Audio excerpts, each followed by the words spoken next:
মানুষ অনেক কিছু পরিবর্তন করতে পারে, বদলাতে পারে।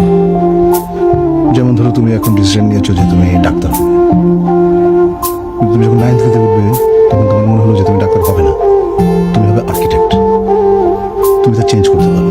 কিন্তু তোমার মনে হলো যে এইবার এটা ভালো না, ভালো লাগছে না, তুমি আমাকে বলবে বাবা ফ্ল্যাটটা চেঞ্জ করো, চলো আমরা নতুন একটা বাড়িতে উঠি।